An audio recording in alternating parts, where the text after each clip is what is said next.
자, 안녕하세요. 이번 시간에는 이뮤노믹이 가지고 있는 백신에 대해서 한번 얘기를 해보도록 하겠습니다.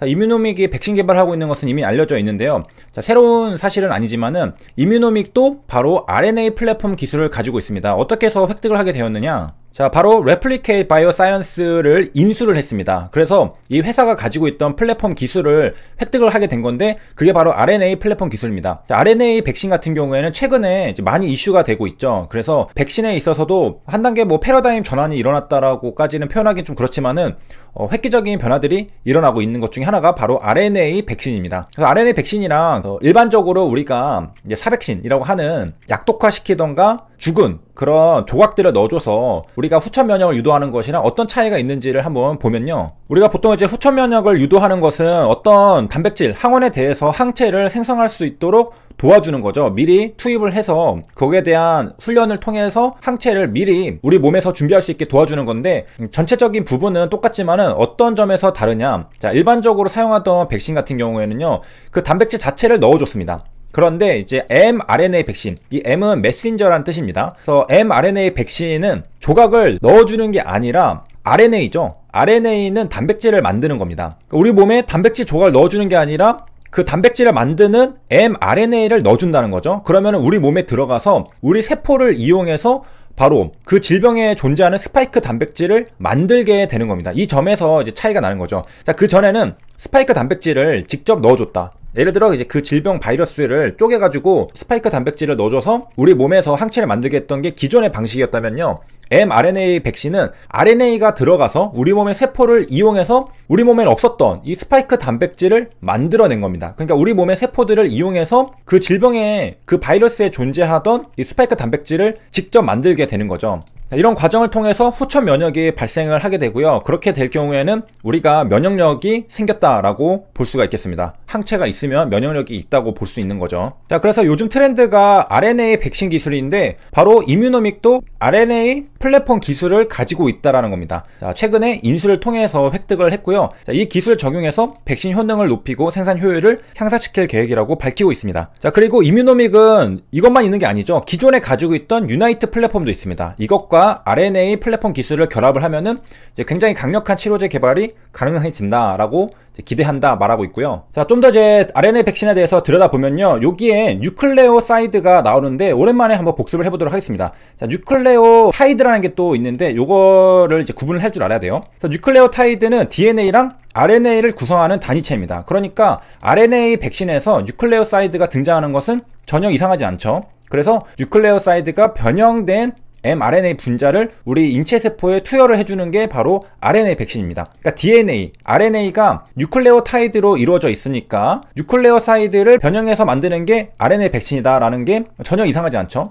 이해가 될 수가 있습니다. 자, 그러면은 이제 뉴클레오사이드랑 뉴클레오타이드랑 비슷하다는 건 알겠는데, 어떤 점이 차이가 있느냐면요, 뉴클레오사이드는 뉴클레오타이드에서 인상기를 제외한 부분입니다. 자, 이 부분에 대해서 잘 정리된 블로그가 있어서 제가 자주 이용하죠. 그래서 뉴클레오타이드란 무엇인가로 했는데, 자, 우리 핵산이라고 할 때는 오탄당, 인상, 염기 요 세 가지가 구성을 하는데요, 이것들이 모여서 DNA랑 RNA를 구성하는 겁니다. 그래서 우리가 처음에 오탄당을 하는 것은 이렇게 생긴 거를 말했죠. 리보스, 디옥시 리보스. 이 디옥시라는 것은 여기에 O가 하나 없다라고 해서, 여기 옥시전 할 때 OXY잖아요. 그래서 옥시전이 하나 없다. 그래서 디옥시 리보스라고 하는 거죠. 리보스 앞에 디옥시를 붙인 겁니다. 그래서 어쨌든 이렇게 오탄당이 있고, 그 다음에 베이스 염기라고 하는데 A, T, G, C, U 이런 것들이 있는데, 자, 이게 3개씩 있으면 코돈입니다. 일종의 우리 몸의 코드라고 보면 됩니다. 컴퓨터 프로그래밍을 하면은 우리가 코드를 작성하잖아요. 자, 이런 것들로 우리의 몸이 이루어져 있다, 그렇게 알 수 있고, 이 베이스입니다, 이게.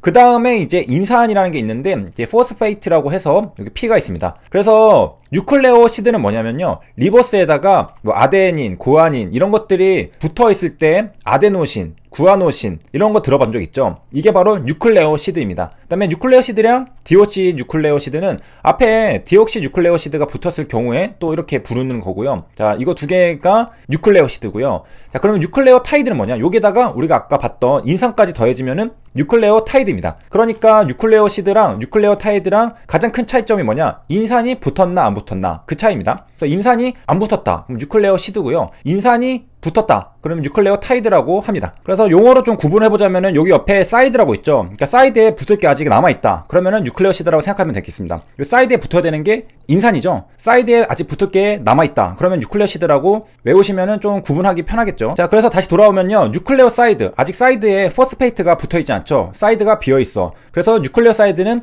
베이스랑 오탄당이 붙어있는 형태입니다. 자, 요거가 변형된 mRNA 분자 형태로 만든 게 RNA 백신입니다. 자, 그래서 여기까지 한번 쭉 정리를 해보도록 하겠습니다. 자, 뉴클레오사이드에다가 인산이 붙으면은 뉴클레오타이드가 되고요. 뉴클레오타이드가 바로 DNA랑 RNA를 구성하는 단위체입니다. 그러니까 RNA 백신이 뉴클레오사이드가 변형된 거라는 것은 뭐 당연하게 우리가 이해해 볼 수가 있겠고요. 그 다음에 최근 백신 트렌드가 이제 RNA 백신들이 상용화되는 단계까지 왔다라고 우리가 볼 수가 있겠고, 자, 기존에는 바이러스 껍질 그런 조각들을 뭐 쪼개거나 그 다음에 약하게 만들거나 죽인 다음에 몸에 넣어줘서 우리가 항체를 만들게 하는 게 기존의 방법이었다면은 최근에는 이 RNA 백신 자체를 넣어줍니다. 근데 요거 독성 있는 거 아니냐? 근데 그 껍질 안에는 그 우리가 문제가 되는 바이러스가 있겠지만 그게 없는 거죠. 그냥 껍질만 만드는 RNA를 이 뉴클레오사이드를 변형시켜서 만든 겁니다. 그래서 우리 몸에 넣어주면요, 우리 몸에 해는 입히지 않는 그냥 껍질만 만드는 거죠. 그 껍질 이름이 뭐였냐면요, 아까 봤듯이 자, 스파이크 단백질이라고 합니다.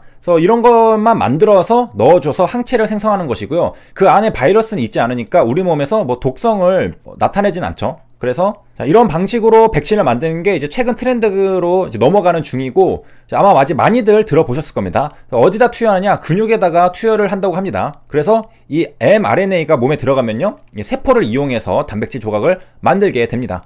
자, 그 다음에 혹시나 이제 메신저 RNA 백신에 대해서 자, 기사를 접하지 못하신 분들이 있을까 해서 이제 한번 다뤄드리면요, mRNA 백신 지금 넘어가고 있다고 했잖아요. 어떤 기업들이 있냐? 우리가 들어본 화이자 그리고 모더나, 이 기업들이 임상 중인 그 질병 백신이 바로 mRNA로 만들었습니다. 그러니까 지금 관심이 쏟아지고 있는 백신들이 다 mRNA 백신이라는 거죠. 그 다음에 이제 좀 더 구체적으로 어떻게 단백질들을 만드냐, 그 리보솜으로 mRNA가 가죠. 그래서 여기서 그 코돈들이 이렇게 착착착착 아미노산 맞게 딱딱딱딱 연결이 되면요, 그 아미노산들이 연결이 되면은 단백질이 되잖아요. 그래서 그런 단백질들을 만들어내는 겁니다. 그리고 이 mRNA 백신이 획기적이고 혁신적인 이유는 뭐냐면요, 자, 이런 백신을 실제로 믿었던 사람들은 소수였다. 이런 방식으로 개발된 백신이 임상시험에서 성공한 적은 없다. 그래서 이번 위기에 이런 mRNA 백신이 개발되고 상용화되는 의학 발전의 한 단계 전진, 진보를